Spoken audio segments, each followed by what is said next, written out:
كل موجود نقطة الدائرة الوجود صاحب لواء الحمد والمقام المحمود الخاتم لما سبق والفاتح لمن غلق المؤلن الحق بالحق أبي القاسم محمد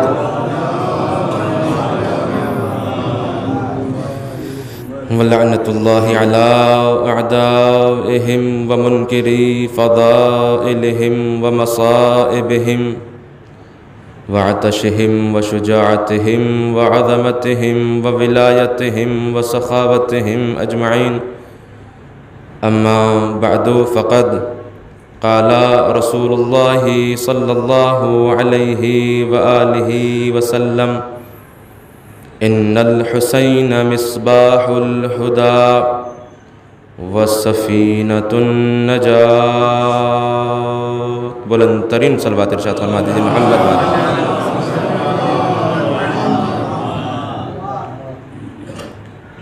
عزاداران سرکار سید الشہداء، ماتمداران امام مظلوم کربلا، قبل اس کے کہ جس حدیث شریف کی تلاوت کا شرف حاصل ہوا، اس کے ذیل میں چند معروضات آپ کی سماعتوں کے حوالے کی جائیں. سب سے پہلے ہم سب مل کر بلند آواز سے اپنے زمانے کے امام کی صحت و سلامتی کے لیے دعا پڑھتے ہیں. بسم اللہ الرحمن الرحیم. اللہم کل ولیک الحجۃ ابن الحسن صلواتک علیہ وعلی آبائہ فی هذه الساعة وفي كل ساعة وليا وحافظا وقائدا وناصرا ودليلا وعينا حتى تسكنه أرضك طوعا وتمتعه فيها طويلا.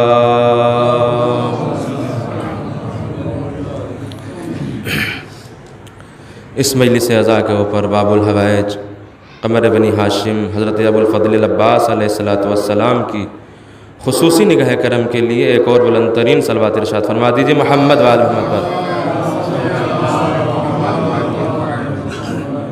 اپنی اپنی حاجتوں کی قبولیت کے لیے، اپنی اپنی تمام تر عبادتوں کی قبولیت کے لیے، اپنی اپنی تمام تر عزاداری کی قبولیت کے لیے ایک اور بلند ترین صلوات ارشاد فرما دیجیے محمد وآل محمد. امام زمانہ عجل اللہ تعالی فرجہ الشریف کے صحت و سلامتی کے لیے، آقا کے ظہور میں تعجیل کے لیے ایک اور بلند ترین صلوات ارشاد فرما دیجیے محمد وآل محمد.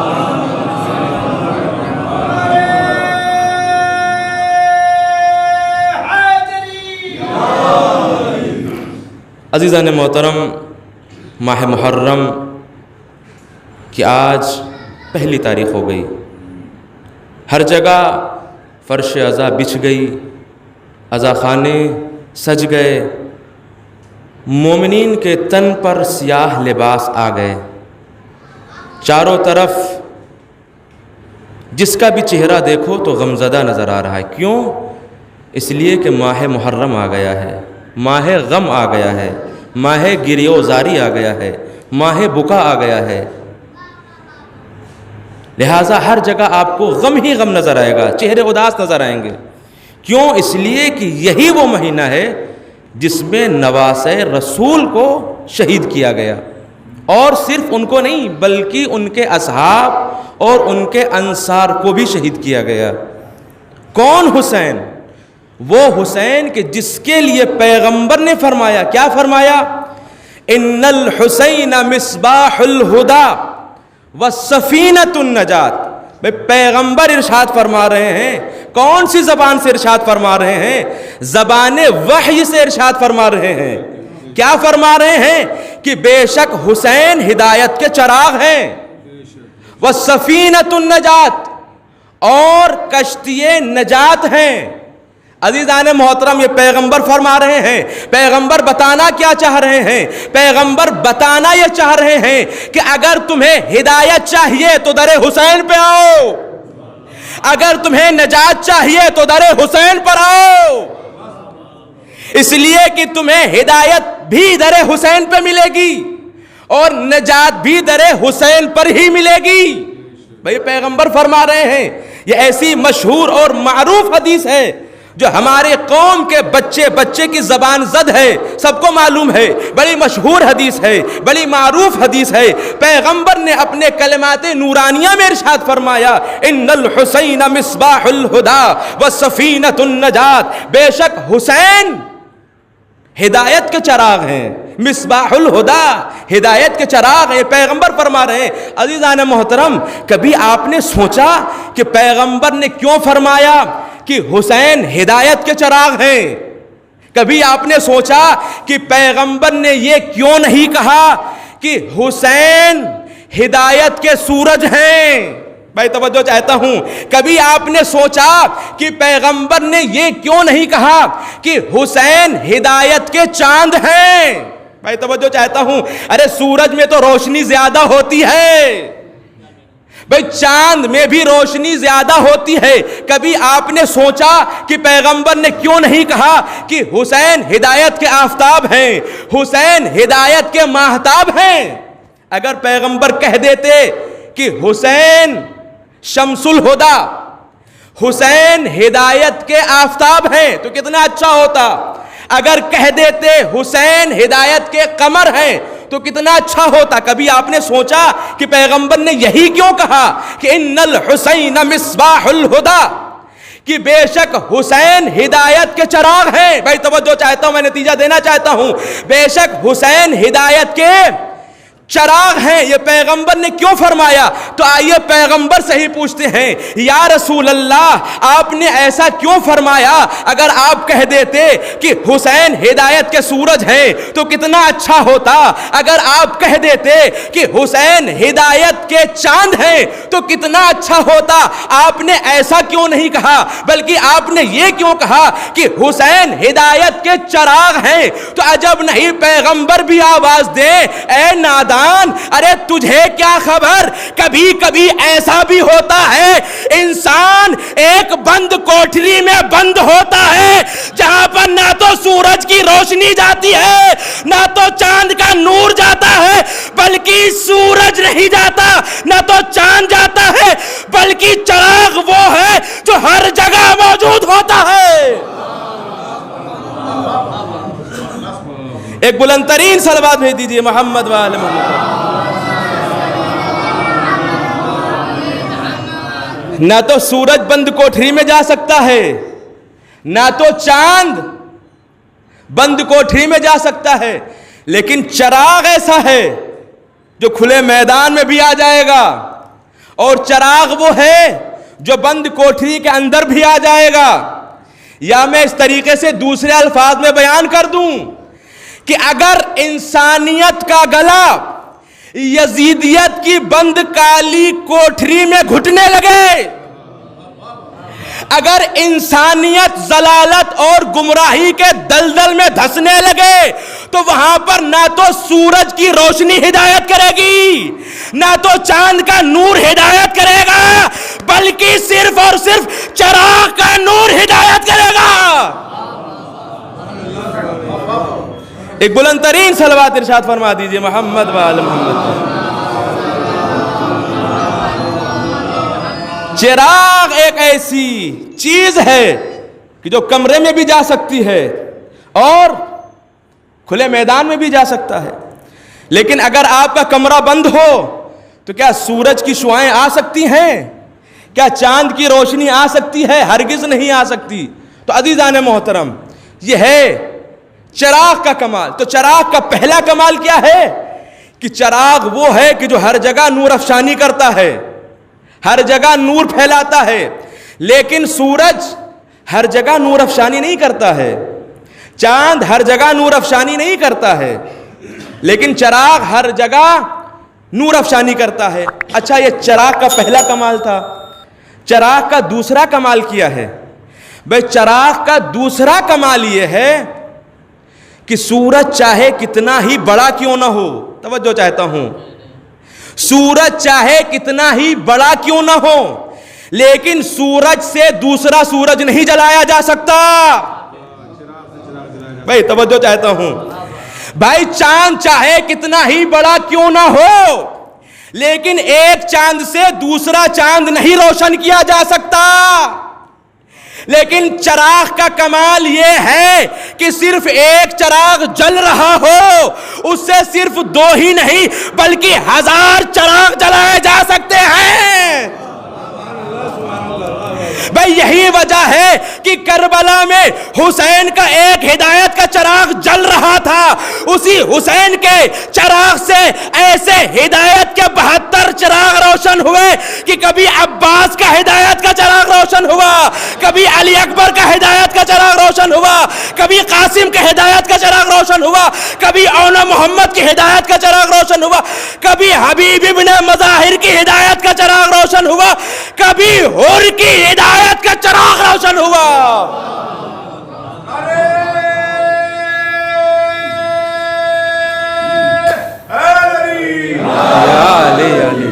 خدا سلامت رکھے عزیزان محترم۔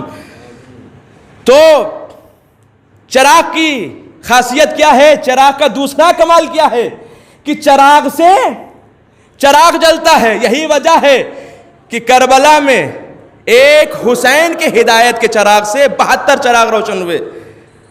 بے سورج سے سورج نہیں جلتا ہے اور چاند سے چاند بھی نہیں جلتا ہے، لیکن چراغ سے چراغ جلتا ہے، چراغ سے چراغ جلتا ہے۔ جب چراغ سے چراغ جلتا ہے تو حسین بھی حسین بناتا ہے۔ کیوں؟ اس لیے کہ حسین کیا ہے؟ حسین ہے ہدایت کے چراغ۔ لہذا جس طریقے سے چراغ جلتا ہے، اسی طریقے سے حسین بھی حسین بناتا ہے۔ بھئی دیکھیے، نبی ہدایت کے لیے آئے، لیکن کوئی بھی نبی نہیں بناتا ہے، مسلمان بناتا ہے۔ بے رسول ہدایت کرتا ہے، کوئی بھی رسول نہیں بناتا ہے، مسلمان بناتا ہے۔ بھئی کوئی بھی امام نہیں بناتا ہے، مومن بناتا ہے، لیکن حسین وہ ہیں جو حسین بناتے ہیں۔ حسین وہ ہیں جو حسین بناتے ہیں۔ آپ کہیں گے دلیل، اس کی دلیل یہ ہے کہ شب عاشور چراغ جل رہا تھا، سارے اصحاب و انصار موجود تھے۔ امام حسین نے کہا کہ دیکھو یہ جتنے بھی ہیں سب ہماری جان کے پیاسے ہیں، یہ سب کے سب ہمارے دشمن ہیں، یہ تم سے دشمنی نہیں رکھتے ہیں، نہ تم سے ان کو کوئی مطلب ہے، اگر تم جانا چاہتے ہو تو چلے جاؤ، ہم تمہاری جنت کی ضمانت لیتے ہیں، ہم تمہیں جنت میں لے کر کے جائیں گے۔ کیوں؟ اس لیے کہ یہ تمہارے دشمن نہیں، یہ ہمارے دشمن ہیں۔ لیکن کوئی بھی اٹھ کر نہیں گیا۔ توجہ چاہتا ہوں، سب بیٹھے رہے۔ امام حسین نے کہا اچھا تمہیں شرم آ رہی ہے کہ چراغ روشن ہے، کہ جب تم اٹھ کے جاؤ گے تو سب دیکھیں گے کہ کون سا چہرہ نواسے رسول کو چھوڑ کے جا رہا ہے، تمہیں شرم آ رہی ہے، تمہیں خجالت محسوس ہو رہی ہے، تو لو میں چراغ کو گل کیے دے رہا ہوں، میں چراغ کو خاموش کیے دے رہا ہوں، اب جس کا دل چاہے وہ چلا جائے، ہم اس کی جنت کی ضمانت لیتے ہیں۔ عزیزان محترم، امام حسین علیہ السلام نے چراغ جلایا، پھر بھی کہا چلے جاؤ، کوئی نہیں گیا۔ اس کے بعد چراغ گل کر دیا، پھر کہا چلے جاؤ۔ اب جو دوبارہ چراغ کو روشن کیا تو کیا دیکھا؟ کوئی بھی اٹھ کے نہیں گیا، کوئی بھی اٹھ کے نہیں گیا۔ بھائی پہلے جب چراغ جل رہا تھا تو ایک ہی حسین تھا، ایک ہی ہدایت کا چراغ جل رہا تھا، لیکن اب جو چراغ گل کر کے دوبارہ چراغ جلایا گیا تو ایک حسین نہیں تھا، نہ ایک ہدایت کا چراغ تھا، بلکہ 72 چراغ تھے، 72 ہدایت کرنے والے تھے، 72 حسین نظر آ رہے تھے۔ ایک بلند ترین صلوات ارشاد فرما دیجئے محمد و آل محمد۔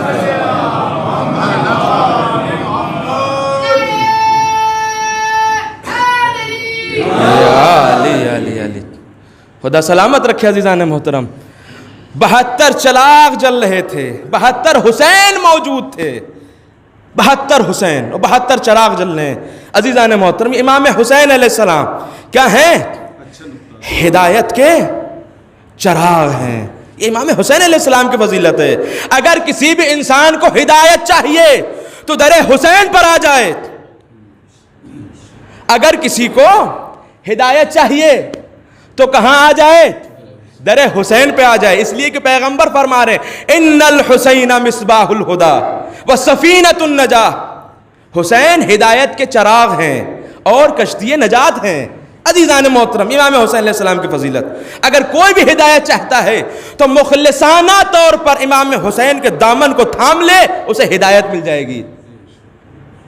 آ جائے در حسین پر، اسے ہدایت مل جائے گی۔ یہ امام حسین علیہ السلام کا کرم ہے، یہ معجزہ ہے۔ جو بھی ان کی چوکھٹ پہ آتا ہے اسے ہدایت مل جاتی ہے۔ اور اس کے بعد میں پیغمبر نے دوسرا جملہ آگے کیا فرمایا؟ وَالسَّفِینَةُ النَّجَاةُ۔ اور حسین کیا ہیں؟ کشتی نجات ہیں۔ حسین کیا ہیں؟ کشتی نجات۔ یہ جملہ پیغمبر نے آگے فرمایا۔ لیکن عزیزان محترم، یزید بھی تو بڑا مکار تھا نا، یزید بھی تو بڑا خبیث تھا نا۔ اس نے کہا کہ پیغمبر نے فرمایا ہے کہ حسین ہدایت کے چراغ ہیں۔ اس نے کہا کہ ہم کربلا میں حسین کو مار دیں گے تو ہدایت کا چراغ گل ہو جائے گا۔ بھائی توجہ چاہتا ہوں۔ اس نے کہا کہ ہم حسین کو کربلا میں مار دیں گے تو ہدایت کا چراغ گل ہو جائے گا۔ اسے پتہ ہی نہیں تھا کہ ایک چراغ سے 1000 چراغ جلتے ہیں۔ یہ سوچ رہا تھا کہ ہم حسین کو ماریں گے تو ہدایت کا چراغ گل ہو جائے گا۔ لیکن عزیزان محترم، آج دیکھ لیجئے کربلا میں یزید نے حسین کی ہدایت کے ایک چراغ کو گل کیا۔ اللہ نے آج پوری کائنات میں، پوری دنیا میں عزاداروں کی شکل میں ایک نہیں لاکھوں ہدایت کے چراغ روشن کر دیے۔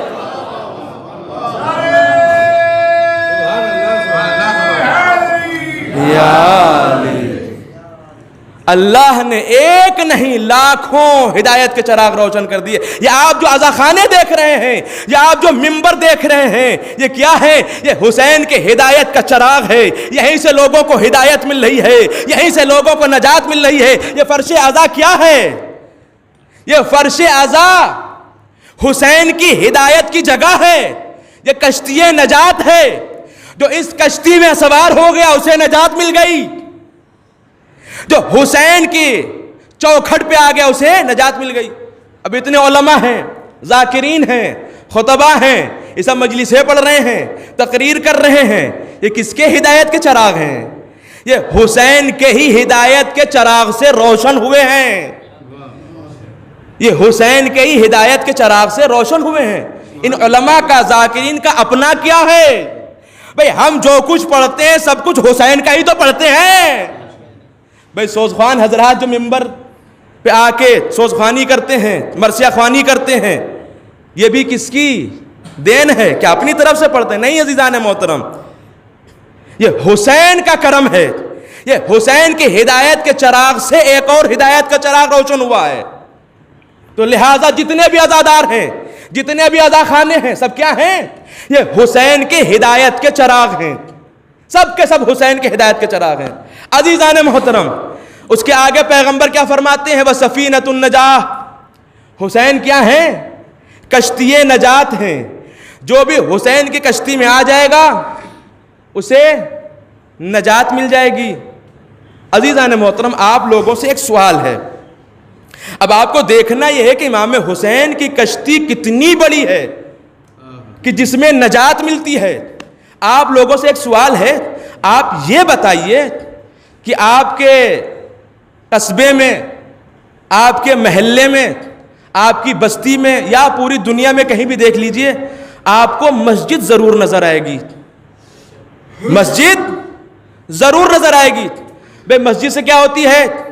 ہدایت ہوتی ہے، اذان ہوتی ہے، علماء اور ذاکرین تقریریں کرتے ہیں، لوگوں کو دین کی طرف دعوت دیتے ہیں، لوگوں کو خدا کی طرف بلاتے ہیں، یہی کرتے ہیں نا۔ بھائی جب تبلیغ کی جگہ مسجد ہے تو کبھی آپ نے سوچا مسجد کے ہی برابر میں حسینیہ کیوں بنی ہے؟ بھائی شاید میرا مجمع پہنچ نہیں پایا، میں حسینیہ نہیں کہوں گا، بھائی مسجد کے پاس میں امام باڑہ کیوں بنا ہے؟ کبھی آپ نے توجہ کی؟ کبھی آپ نے سوچا کہ بھائی مسجد تو بنی ہے، امام باڑہ بنانے کی کیا ضرورت؟ یہ امام باڑہ کیوں بنا؟ اور ایک اور بات میں کہوں، بھائی مسجد بستی میں صرف ایک یا دو ہی یا تین ہی ملیں گی، لیکن عزاخانہ ایک نہیں ملے گا بلکہ ہزاروں ملیں گے۔ جتنے گھر ہوں گے اتنے عزاخانے ہوں گے، جتنے گھر ہوں گے اتنے امام باڑے ہوں گے۔ بھائی یہ کیوں؟ کبھی آپ نے سوچا جب مسجد تھی تو مسجد رہتی، یہ امام باڑے بنانے کی کیا ضرورت؟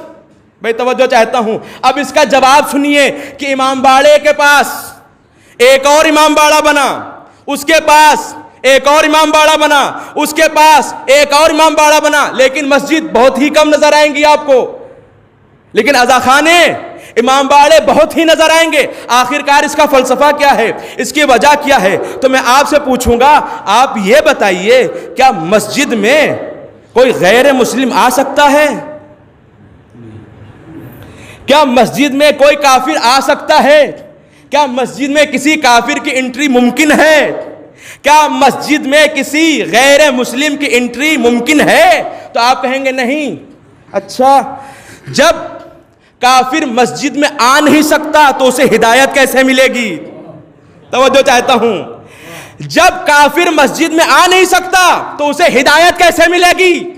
اچھا میں آپ سے ایک اور سوال پوچھوں گا، آپ جا کر علماء سے بھی پوچھ لیجئے گا اور ذاکرین سے بھی پوچھ لیجئے گا کہ کیا کسی کافر کو، کسی غیر مسلم کو ہم قرآن تحفے میں دے سکتے ہیں؟ تو وہ یہی کہیں گے کہ قرآن بھی تحفے میں نہیں دے سکتے، قرآن گفٹ میں نہیں دے سکتے۔ پوچھیں گے کیوں؟ تو کہیں گے وہ غیر مسلم ہیں، وہ کافر ہیں، لہٰذا انہیں قرآن بھی نہیں دے سکتے، وہ قرآن بھی نہیں چھو سکتے۔ بھائی وہ قرآن پڑھ نہیں سکتے تو ہدایت کیسے پائیں؟ مسجد میں جا نہیں سکتے تو ہدایت کیسے پائیں؟ تو کافروں کے پاس میں ایک موقع ہو جاتا، روز محشر اللہ سے کہتے، اے میرے معبود، اے میرے پروردگار، تو نے تو پابندیاں لگا کے رکھی تھی کہ مسجد میں کافر جا نہیں سکتا، مسجد میں غیر مسلم جا نہیں سکتا، قرآن کو غیر مسلم پڑھ نہیں سکتا، قرآن کو کافر چھو نہیں سکتا۔ پروردگارا تو نہیں تو منع کیا تھا، اگر ہدایت نہ ملی تو میرا کیا قصور، اگر ہدایت نہ ملی تو میری کیا خطا، اگر ہدایت نہ ملی تو میری کیا غلطی؟ تو عجب نہیں پروردگار عالم بھی آواز دے گا، اے نادان، اسی دن کے لیے ہم نے تو مسجد کے پاس میں امام باڑے بنوائے تھے، اسی لیے تو ہم نے مسجد کے پاس میں امام باڑے بنوائے تھے، اور ایک امام باڑہ نہیں بلکہ 1000 امام باڑے بنوائے تھے، تاکہ تم امام باڑے میں جاؤ، امام باڑے سے درس سیکھو اور ہدایت حاصل کرو اور اپنے آپ کو اس لائق بناؤ کہ ہمارے گھر میں آ سکو۔ تو اس کا مطلب یہ ہوا بھائی مسجد میں جانے کے لیے مسلمان ہونا شرط ہے، حسین کی فرش پہ آنے کے لیے انسان ہونا شرط ہے۔ ایک بلند ترین صلوات ارشاد فرما دیجئے محمد وآل محمد۔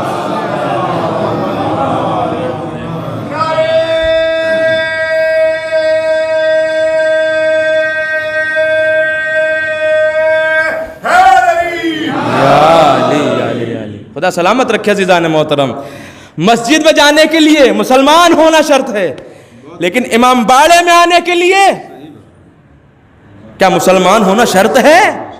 صرف اور صرف انسان ہونا شرط ہے۔ انسان ہو تو فرش ادا پہ آ جاؤ، یہ فرش ادا بچھی ہوئی ہے، یہ سب کے لیے بچھی ہوئی ہے۔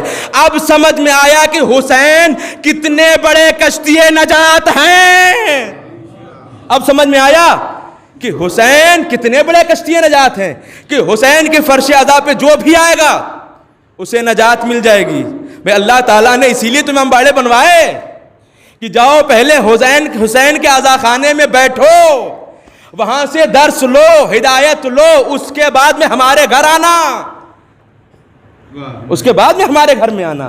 اپنے آپ کو اس لائق تو بنا لو، اپنے آپ کو اس اہل تو بنا لو کہ ہمارے گھر میں آ سکو۔ یہ ہمارا گھر ہے، یہاں پر ہر کس و ناقص کی انٹری نہیں ہے۔ ہمارے پاس آنے کے لیے حسین کے پاس پہلے جاؤ، تب ہمارے پاس میں آ سکو گے۔ تو عزیزان محترم، اب آپ کو سمجھ میں آیا کہ مسجد کے پاس میں امام باڑے کیوں بنے ہیں۔ مسجد کے پاس میں امام باڑے اسی لیے ہی بنے ہیں تاکہ کوئی کافر روز محشر اللہ سے یہ شکوہ نہ کرنے پائے کہ پروردگارا تو نے تو بند کر کے رکھا تھا دروازہ، تو نے کہا تھا کہ ہمارے گھر میں کوئی آ نہیں سکتا ہے، تو نے تو منع کیا تھا کہ ہماری کتاب کوئی کافر پڑھ نہیں سکتا ہے، لہذا اللہ نے کہا کہ ہم امام باڑے بنوائے دیتے ہیں۔ اور اللہ نے کیا کیا؟ امام باڑے بنوا دیے، اور ایک امام باڑہ نہیں بنوایا۔ مسجد تو شاید آپ کی بستی میں ایک ہی یا دو ہوں گی، لیکن امام باڑے لا تعداد ہوں گے جن کی کوئی گنتی نہیں ہوگی۔ ہر گھر میں عزا خانے ہوں گے، اور صرف ایک ہی عزا خانہ نہیں ہوگا، دو دو تین تین عزا خانے ہوں گے۔ تو عزیزان محترم، یہ امام حسین علیہ السلام کا کرم ہے، یہ امام حسین علیہ السلام کا شرف ہے، ان کی منزلت ہے، ان کا کمال ہے کہ اپنے چاہنے والوں کے لیے انہوں نے امام باڑہ بنوایا اور کہا کہ ہماری فرش عزا پہ آ جاؤ، یہی کشتی نجات ہے، اس میں بیٹھ جاؤ گے تو تم کو نجات مل جائے گی۔ عزیزان محترم، پیغمبر نے کیا فرمایا؟ ان الحسین مصباح الہدا وسفینۃ النجات، بے شک حسین کیا ہیں؟ ہدایت کے چراغ ہیں، وسفینۃ النجات، اور کشتی نجات ہیں۔ تو عزیزان محترم، جب امام حسین علیہ السلام کشتی نجات ہیں تو ایک مولا کا چاہنے والا چھٹے امام کے زمانے میں اس نے اس حدیث کو پڑھا۔ جب اس کے سامنے سے یہ حدیث گزری تو وہ چھٹے امام کے پاس میں آیا اور آن کر عرض کرنے لگا، اے ابن رسول اللہ، اے آل رسول، اے میرے آقا، اے میرے مولا، آپ کے جد نے یہ فرمایا ان الحسین مصباح الہدا کہ حسین ہدایت کے چراغ ہیں، وسفینۃ النجاہ، اور حسین کیا ہیں؟ کشتی نجات ہیں۔ جو حسین کے پاس چلا جائے گا، جو حسین کے دامن کو پکڑ لے گا، جو حسین کی چوکھٹ کو پکڑ لے گا، اسے نجات مل جائے گی۔ مولا ذرا یہ بتائیے کہ اگر کوئی آپ کے جد علی کے دروازے پہ چلا جائے کیا نجات نہ ملے گی؟ کیا اگر کوئی امام حسن مجتبیٰ کی ڈیوڑھی پہ چلا جائے کیا نجات نہ ملے گی؟ کیا اگر کوئی امام زین العابدین کے دروازے پہ چلا جائے کیا نجات نہ ملے گی؟ کیا اگر کوئی امام محمد باقر کے دروازے پہ چلا جائے کیا نجات نہیں ملے گی؟ بھائی توجہ چاہتا ہوں کہ اگر کوئی آپ کے پاس میں آ جائے، آپ کے دامن کو پکڑ لے، کیا اسے نجات نہیں ملے گی؟ بھائی توجہ چاہتا ہوں، امام نے کہا توجہ سے سن، امام نے کہا کلنا سفن النجاہ، ہم اہل بیت جتنے ہیں سب کے سب سفینہ نجات ہیں۔ بھائی مولا نے کیا کہا؟ کلنا سفن النجاہ، ہم سب کے سب سفینہ نجات ہیں۔ امام نے کہا میرے جد علی وہ بھی سفینہ نجات، حسن مجتبیٰ وہ بھی سفینہ نجات، زین العابدین وہ بھی سفینہ نجات، امام محمد باقر وہ بھی سفینہ نجات، جعفر صادق وہ بھی سفینہ نجات، موسی کاظم وہ بھی سفینہ نجات، علی رضا وہ بھی سفینہ نجات، محمد تقی وہ بھی سفینہ نجات، علی النقی وہ بھی سفینہ نجات، حسن عسکری وہ بھی سفینہ نجات، امام محمد مہدی وہ بھی سفینہ نجات۔ بھائی توجہ چاہتا ہوں، امام نے کہا کلنا سفن النجاہ، ہم جتنے اہل بیت ہیں سب کے سب سفینہ نجات ہیں، لیکن ہم میں اور حسین میں ایک فرق ہے۔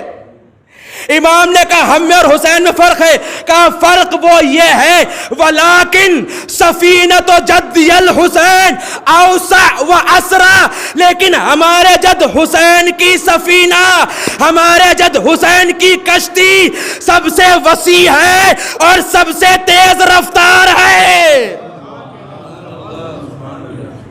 یہ کوئی خطیب نہیں کہہ رہا ہے، یہ کوئی ذاکر نہیں کہہ رہا ہے، یہ کوئی عالم نہیں کہہ رہا ہے، بلکہ عالم آل محمد امام جعفر و صادق علیہ الصلوۃ والسلام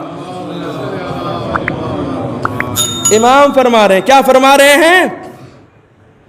امام فرما رہے ہیں کہ ہم میں اور حسین میں فرق ہے، ہم سب کے سب سفینہ نجات ہیں، ولیکن سفینۃ جدی الحسین اوسع واسرع، لیکن ہمارے جد حسین کا جو سفینہ ہے، ہمارے جد حسین کی جو کشتی ہے، وہ سب سے وسیع ہے، وہ سب سے تیز رفتار ہے، وہ سب سے تیز چلنے والی ہے. جو بھی حسین کی کشتی میں سوار ہو جائے گا وہ جلدی مقصد تک پہنچ جائے گا، اس لیے کہ تیز رفتار ہے، سب سے زیادہ تیز چلنے والی، سب سے زیادہ آگے چلنے والی. یہ امام حسین علیہ السلام کی کشتی، یہ امام حسین علیہ السلام کی فضیلت ہے. عزیزان محترم، تو یہ امام حسین علیہ السلام کا مرتبہ. جو بھی امام حسین کی چوکھٹ پہ آ گیا اسے نجات مل جائے گی. جس نے امام حسین کے دامن کو پکڑ لیا اسے نجات مل جائے گی. بس شرط یہ ہے کہ خلوص سے دامن کو تھامے، ریاکاری نہیں ہونی چاہیے، دکھاوا نہیں ہونا چاہیے. خلوص کے ساتھ امام حسین کے دامن کو پکڑ لے، یہ نہیں کہ دکھاوا کر رہا اور ریاکاری کر. نہیں عزیزان محترم، امام فرما رہے ہیں ہمارے جد حسین کا سفینہ سب سے تیز چلنے والا ہے اور سب سے وسیع ہے، سب سے بڑا ہے. تو عزیزان محترم، یہ ہے امام حسین کشتی نجات. یہ پیغمبر فرما رہے ہیں کشتی نجات ہیں. عزیزان محترم، اب آپ کو دکھاؤں میں امام حسین علیہ الصلوۃ والسلام کس طریقے سے لوگوں کو نجات دیتے ہیں. اگر آپ یہ سننا چاہتے ہیں تو ایک بلند ترین صلوات سے سہارا دے دیجئے.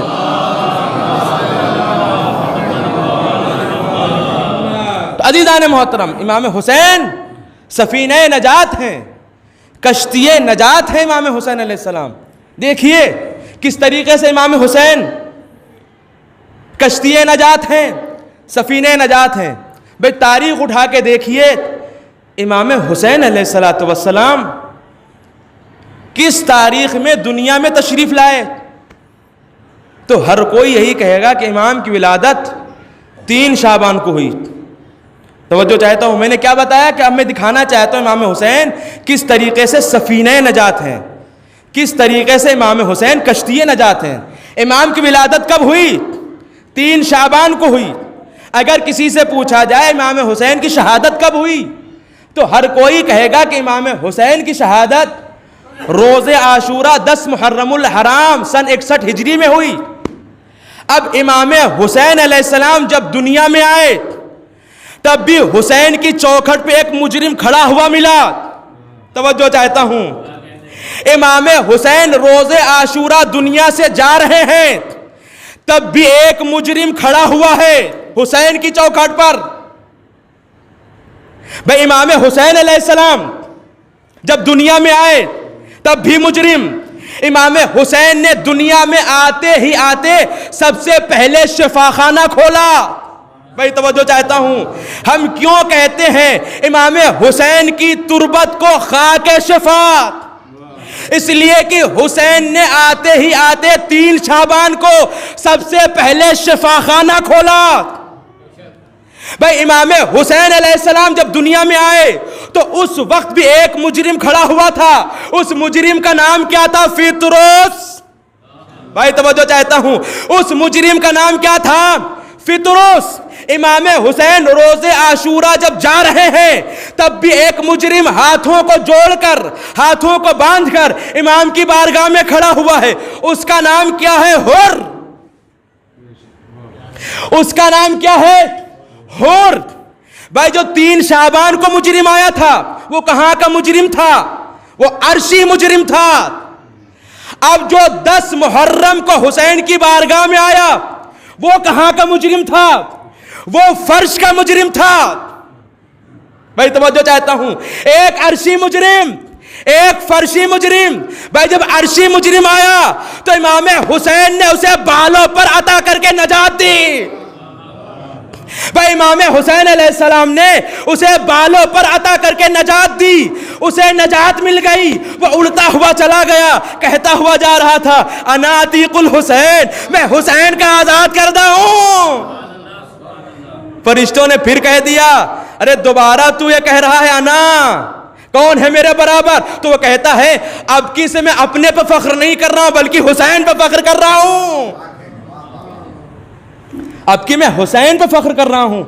اب امام حسین علیہ السلام نے فطرس کو بالوں پر عطا کر کے اسے نجات بخشی اور دنیا کو بتا دیا کہ دیکھو حسین ہی کشتی نجات ہے، حسین کے دروازے پہ آ جاؤ۔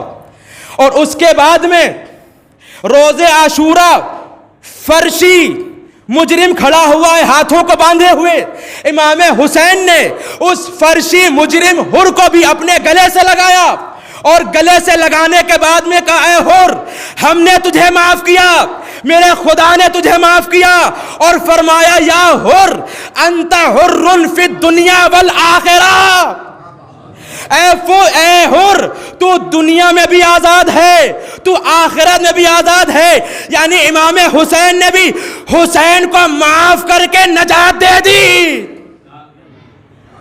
امام حسین علیہ السلام نے حر کو بھی معاف کر کے نجات دے دی اور بتا دیا کہ دیکھو حسین ایسے کشتی نجات ہے، جو بھی حسین کی بارگاہ میں آ جائے گا اسے معافی مل جائے گی۔ عزیزان محترم، چونکہ مجمع بالکل ہی خاموش بیٹھا ہوا ہے، میں چاہے جتنی محنت کروں 4 مصرے لہٰذا نوجوانوں کو آمادہ کرنے کے لیے بطور خاص آپ کی سماعتوں کے لیے دیکھیں گے کہ رنگ ماحول کا کردار پہ چھانے نہ دیا، کہ رنگ ماحول کا کردار پہ چھانے نہ دیا، نور نے کھینچ لیا نار میں جانے نہ دیا، کہ رنگ ماحول کا کردار پہ چھانے نہ دیا، نور نے کھینچ لیا نار میں جانے نہ دیا۔ تو حر وہ ٹوٹا ہوا شیشہ تھا جسے سرور نے ایسا جوڑا کہ کوئی بال بھی آنے نہ دیا، ایسا جوڑا کہ کوئی بال بھی آنے نہ دیا۔ ایک بلند ترین صلوات ارشاد فرما دیجئے محمد والی۔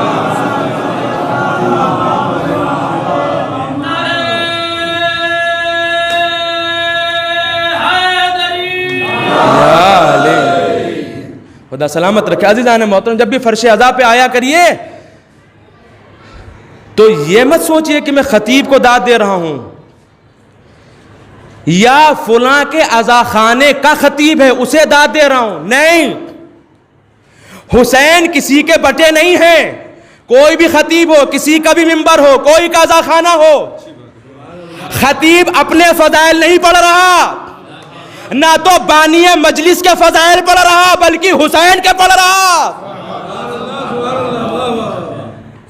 لہذا اس میں بھی خلوص ہونا چاہیے، جس کا حق ہے داد دی جائے اسے داد دینی چاہیے، اگر آپ نہیں دے رہے تو گویا کہ ظلم کر رہے ہیں، اس لیے کہ کوئی بھی خطیب ہوتا ہے اپنے فضائل نہیں پڑھتا ہے، نہ تو بانی مجلس کے فضائل پڑھتا ہے، کس کے پڑھتا ہے؟ اہل بیت کے پڑھتا ہے، لہذا اگر آپ داد دے رہے ہیں تو اہل بیت کو دے رہے ہیں، اور اگر آپ نے اہل بیت کے فضائل سنے اور داد نہیں دی گویا کہ اہل بیت پہ آپ نے ظلم کیا، لہذا داد دینا کیا ہے؟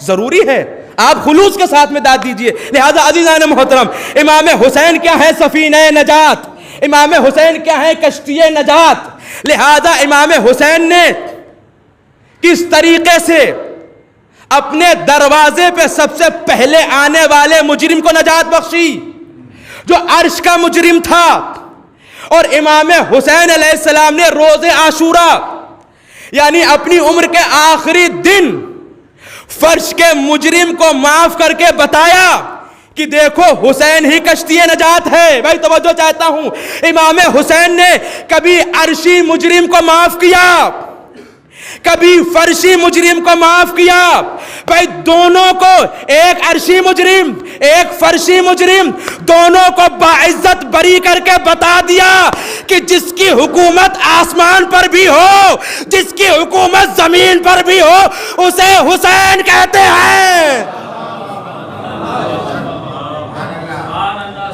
ایک بلند ترین صلوات ارشاد فرما دیجئے محمد و آل محمد۔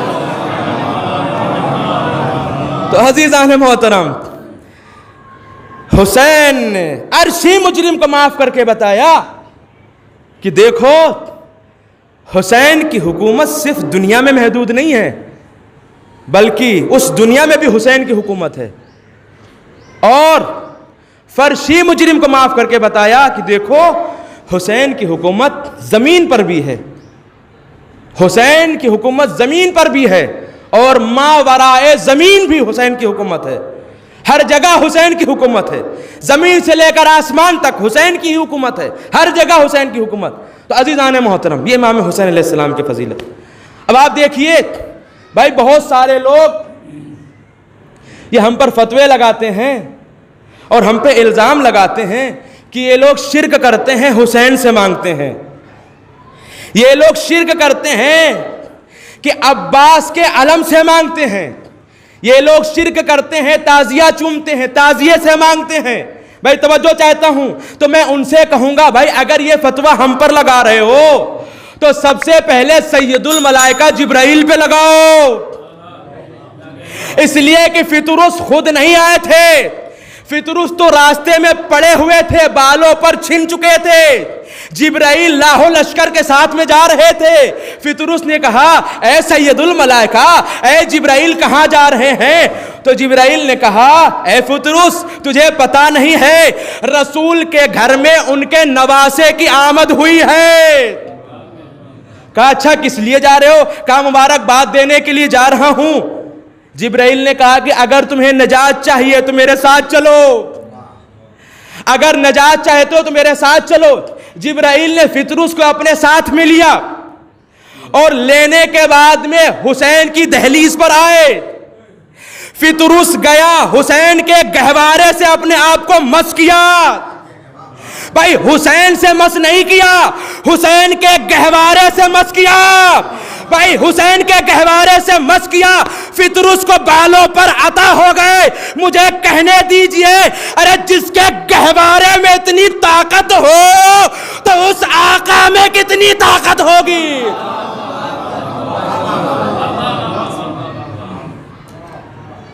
جس کے گہوارے میں اتنی طاقت ہو تو اس آقا میں کتنی طاقت ہوگی. اب سمجھ میں آیا کہ ہم کیوں کہتے ہیں کہ ہم نے زری کو مس کر لیا ہے, ہم نے تعزیے کو مس کر لیا ہے. اس لیے کہ فطرس نے اپنے آپ کو مس کر کے بتا دیا کہ دیکھو یہی ڈیوڑی ہے جہاں سے نجات ملے گی, یہی سے نجات ملے گی.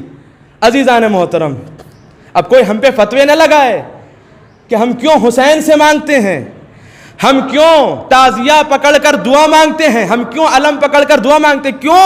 اس لیے کہ تعزیہ حسین کی ذریح سے منسوب ہو گیا ہے. یہ علم باب الحوائج قمر بنی ہاشم سے منسوب ہو گیا ہے. یہ ذریح حسین ابن علی سے منسوب ہو گئی ہے. لہٰذا ہمارے لیے بابرکت ہے, لہٰذا ہم دعا مانگتے ہیں, لہٰذا ہماری حاجت پوری ہوتی ہے. تو عزیزان محترم, یہ ہے فضیلت امام حسین علیہ السلام کی. جو بھی ان کے دروازے پہ آ گیا اسے نجات مل گئی. جو بھی آ گیا, کوئی قید نہیں ہے کہ یہاں پر کون آئے گا. جس کا دل چاہے وہ حسین کی ڈیوڑی پر آ جائے, اسے نجات مل جائے گی. کیوں؟ اس لیے کہ ان الحسین مصباح الہدا وسفینۃ النجات. حسین کیا ہیں؟ ہدایت کے چراغ ہیں اور کشتی نجات ہیں. یہ امام حسین علیہ السلام کی فضیلت. جو بھی آ گیا امام حسین کی بارگاہ میں اسے نجات مل گئی. عزیزان محترم, اب آپ نے دیکھا فطرس نے اپنے آپ کو مس کیا تو اسے بالوں پر مل گئے. اب چلتے ہیں ذرا تاریخ انبیاء پڑھتے ہیں. جناب نوح علیہ السلام نظر آتے ہیں. جناب نوح علیہ السلام تبلیغ کرنے کے لیے جاتے ہیں. اللہ نے حکم دیا ہے میرے نبی تبلیغ کریے, آپ نبی ہیں, لہذا جناب نوح تبلیغ کرنے کے لیے جاتے ہیں. اب جناب نوح تبلیغ کر ہی رہے ہیں, ادھر سے لوگ جناب نوح کے اوپر پتھر برساتے ہیں. جناب نوح زخمی ہو جاتے ہیں, جناب نوح زخمی ہو جاتے ہیں. یہاں تک کہ وہ انتظار کرتے ہیں کہ کوئی فرشتہ آئے کہ پتھروں کو ہٹائے, ہمارے اوپر بالوں پر کو مس کرے تو ہمیں شفا ملے. شام کے وقت فرشتہ آتا تھا, تب تک کہ جناب نوح پتھر میں ڈھک جاتے تھے. فرشتہ اپنے بالوں پروں سے پتھروں کو ہٹاتا تھا اور نوح کے زخموں کے اوپر اپنے بالوں پروں کو مس کرتا تھا، بھائی توجہ چاہتا ہوں، اپنے بال اور پروں کو مس کرتا تھا تو جناب نوح کو شفا مل جاتی تھی۔ اب میں نتیجہ پیش کرنے جا رہا ہوں، بھائی جب فرشتہ اپنے بالوں پروں کو مس کرتا تھا تو جناب نوح کو شفا مل جاتی تھی۔ بھائی مجھے کہنے دیجئے، اگر نوح جیسا نبی زخمی ہو جائے تو اسے فرشتوں کے پروں سے شفا ملتی ہے، اور اگر فرشتہ زخمی ہو جائے تو اسے در حسین سے شفا ملتی ہے۔ بلند ترین صلوات ارشاد فرما دیجئے محمد والے۔ اگر نوح زخمی ہو جائیں تو انہیں شفا کے لیے فرشتوں کے پروں کی ضرورت ہے، لیکن اگر فرشتہ زخمی ہو جائے تو اسے در حسین کی ضرورت ہے، در حسین پہ آ جاتا ہے، اسے شفا مل جاتی ہے۔ تو عزیزان محترم، امام حسین علیہ السلام کی بہت زیادہ فضیلت ہے، بہت زیادہ منزلت ہے، کیا کہنا، لاکھوں درود و سلام ہو آقا کے اوپر۔ اور عزیزان محترم دیکھیے، دنیا کا دستور ہے کہ اگر کسی بھی انسان کو سزا کا حکم مل جائے، اسے سزا سنا دی جائے، سزا دے دی جائے، تو ہائی کورٹ میں جا کر دوسری عدالت میں اپنی اپیل کر سکتا ہے۔ بھئی اس کو ایک جگہ اسے سزا ملی، وہ ہائی کورٹ میں چلا گیا، ہائی کورٹ میں سزا ملی تو سپریم کورٹ میں چلا گیا، بھئی دنیا کی عدالتیں ہیں نا، سپریم کورٹ میں چلا گیا، اور اگر سپریم کورٹ سے بھی سزا مل گئی تو پھر اسے سرکار اور یہ قانون اجازت دیتی ہے کہ وہ صدر جمہوریہ سے اپنی رہائی کی اپیل کرے۔ اگر صدر اسے بخش دے تو پھر وہ معاف ہو جاتا ہے۔ بھائی شریعت کی نگاہ میں سب سے بڑی عدالت خدا کی عدالت ہے، اس سے بڑی تو کوئی عدالت نہیں ہے۔ اگر اللہ کی عدالت سے سزا مل جائے تو پھر انسان کہاں جائے؟ بھئی یہ ہمیں فطرس نے بتایا کہ اگر تمہیں اللہ کی بھی عدالت سے سزا مل جائے تو حسین کی چوکھٹ پر آ جانا، چاہے جتنے ہی بڑے گنہگار کیوں نہ ہو۔ اگر حسین تمہیں معاف کر دیں گے تو حسین کا خدا بھی معاف کر دے گا۔ اگر حسین تمہیں نجات دے دیں گے تو خدا تمہیں نجات دے دے گا، خدا تمہیں بخش دے گا۔ تو عزیزان محترم، کیوں؟ اس لیے کہ اللہ کے یہ منتخب بندے ہیں، اللہ کے برگزیدہ بندے ہیں۔ اللہ نے کہا ہے کہ اگر تم ان کے وسیلے سے ہماری بارگاہ میں آ رہے ہو، حسین کا واسطہ دے کر ہماری بارگاہ میں آ رہے ہو، اگر ہماری عدالت سے تمہیں سزا بھی ہو گئی ہے تو ہم حسین کے صدقے میں تمہیں معاف کر دیں گے، ہم حسن کے صدقے میں معاف کر دیں گے، ہم علی کے صدقے میں معاف کر دیں گے۔ جبکہ سب سے بڑی عدالت کا نام ہے خدا۔ اگر وہاں سے آرڈر آ گیا، وہاں سے حکم صادر ہو گیا، وہاں سے سزا مل گئی تو پھر آپ کو سزا ملے گی ہی، سوائے اس کے کہ اہل بیت آپ کی سفارش کریں، سوائے اس کے کہ امام حسین آپ کو نجات دلائیں۔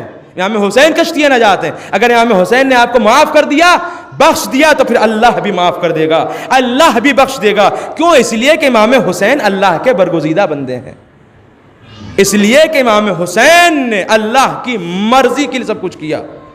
امام نے پوری زندگی امام حسین کے نام پر وقف کر دی، اور صرف اپنی ہی زندگی وقف نہیں کی بلکہ اپنا پورا بھرا گھر حسین نے کربلا کے میدان میں خدا کے نام پر لٹا دیا۔ عزیزوں، امام حسین کشتی نجات ہیں، امام حسین سفینہ نجات ہیں، امام حسین ہدایت کے چراغ ہیں۔ لیکن عزیزان محترم، یزید نے کیا کیا؟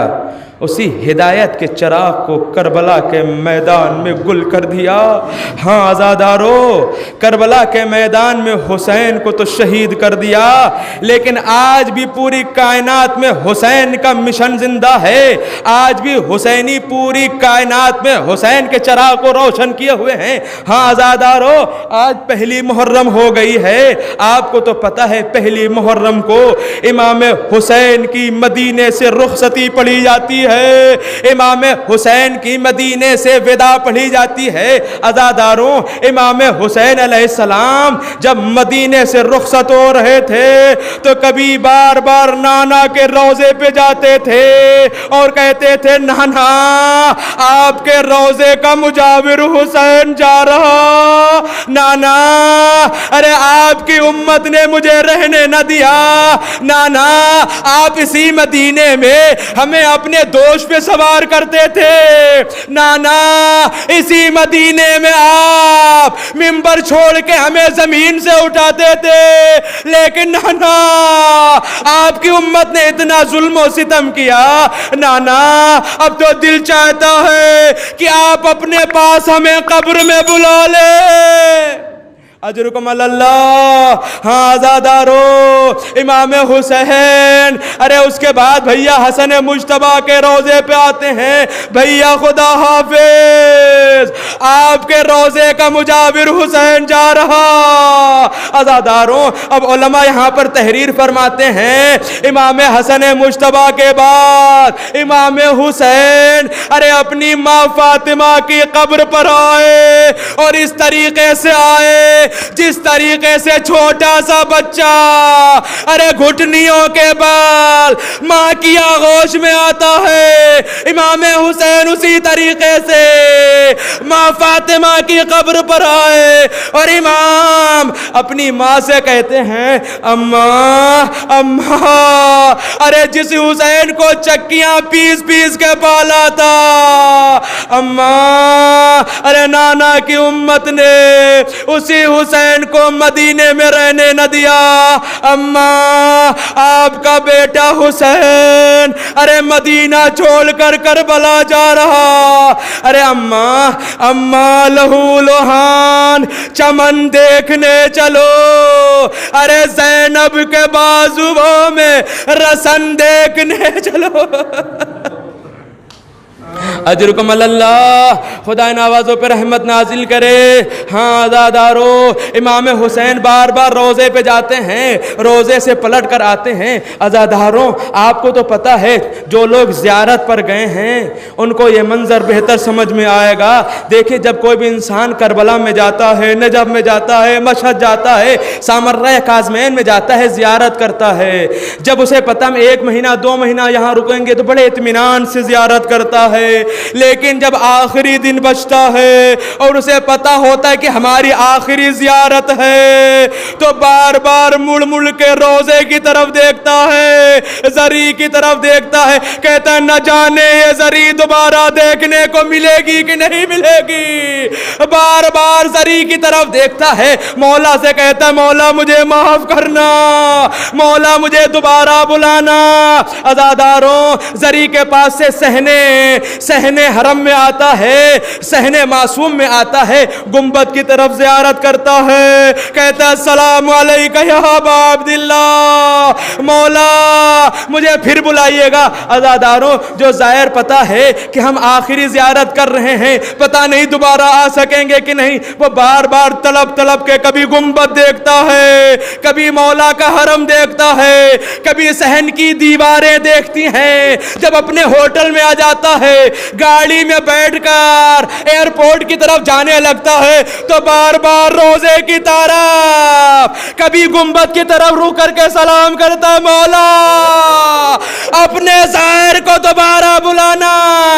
عزاداروں، ارے ایک زائر جب اس کی یہ کیفیت ہوتی ہے، ارے حسین سے پوچھو جو روضے رسول کا زائر، روضے امام حسن کا زائر، روضے بی بی فاطمہ کا زائر، جب آخری مرتبہ ودا کے لیے آئے ہوں گے کہتے ہوں گے نانا ارے یہ آپ کے روضے کی آخری زیارت، بھیا یہ آپ کے روضے کی آخری زیارت، اماں آپ کے روضے کی آخری زیارت۔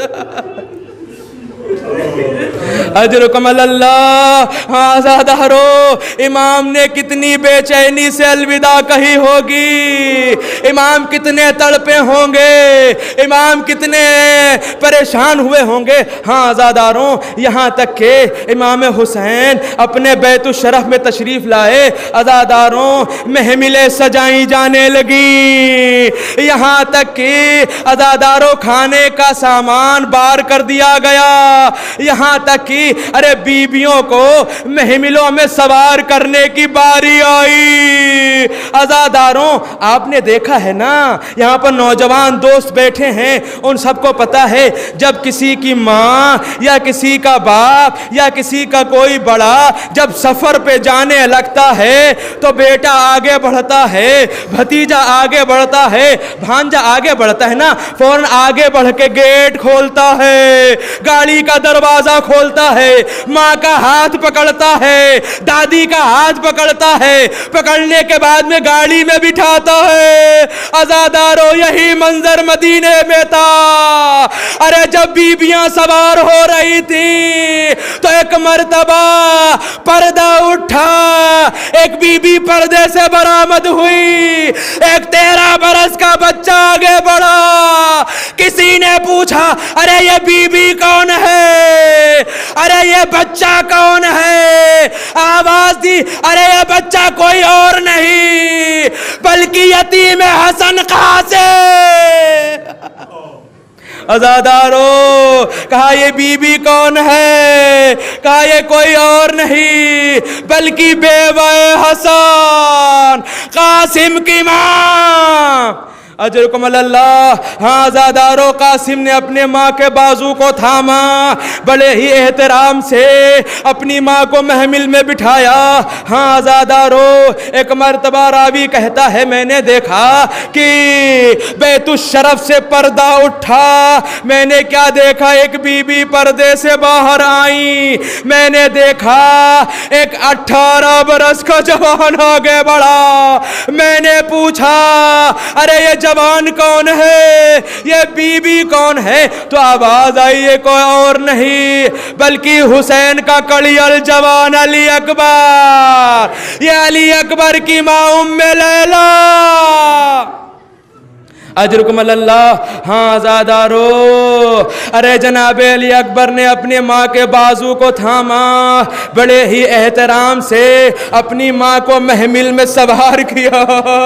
ہاں زادارو ایام عزا چل رہے ہیں، اگر اب نہ روئیں گے تو پھر کس دن کا انتظار کر رہے ہیں، کب روئیں گے۔ ہاں زادارو جناب علی اکبر نے اپنی ماں کو محمل میں بٹھایا، اس کے بعد میں راوی کہتا ہے کہ میں نے دیکھا ایک مرتبہ بیت الشرف سے پردہ اٹھا، ایک بی بی پردے سے باہر آئی، میں نے کیا دیکھا، اب کی غضب ہو گیا، اب کی کوئی اور آگے نہیں بڑھا بلکہ قمر بنی ہاشم ابو الفضل العباس آگے بڑھے، بی بی کا ہاتھ پکڑا، بڑے احترام سے محمل میں بٹھایا۔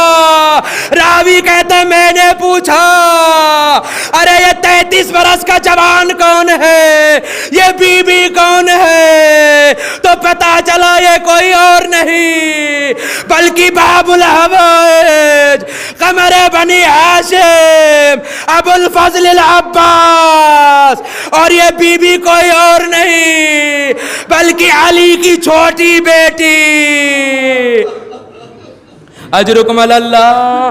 ہاں زادارو ارے علی کی چھوٹی بیٹی ام کلثوم کو مولا عباس نے محمل میں بڑے ہی احترام سے سوار کیا، بڑے ہی سلیقے سے سوار کیا۔ ہاں زادارو یہاں تک کہ اب وہ منزل آ گئی کہ ایک مرتبہ ارے بیت الشرف سے پردہ اٹھا، اب راوی کہتا ہے میں نے دیکھا کہ ایک غضب ہو گیا، ارے ابھی تک مولا حسین کرسی پہ بیٹھے تھے، آگے نہ بڑھے تھے، اب کی جو میں نے دیکھا ارے جو بی بی پردے سے آئی تو حسین نے کرسی چھوڑی، حسین احترام کے لیے آگے بڑھے، ایک طرف سے حسین بڑھے، ادھر عباس بڑھے، ادھر علی اکبر بڑھے، ادھر قاسم و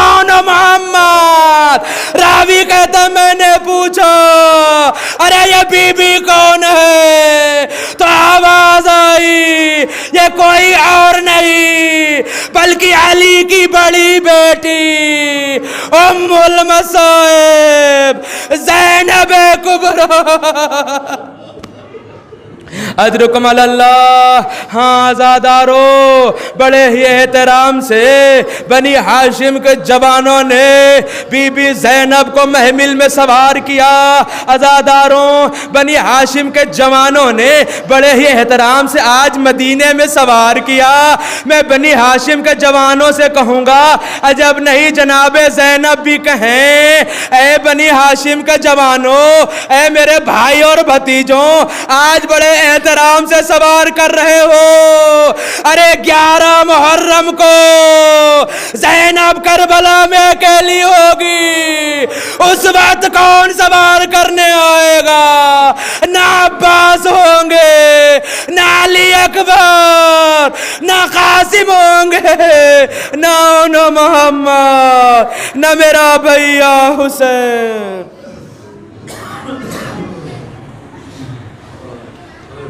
الا لعنت اللہ علی القوم الظالمین وسيعلم الذین ظلموا أي منقلب ينقلبون۔ پروردگار ہماری اس مختصر سے عبادت کو قبول فرما۔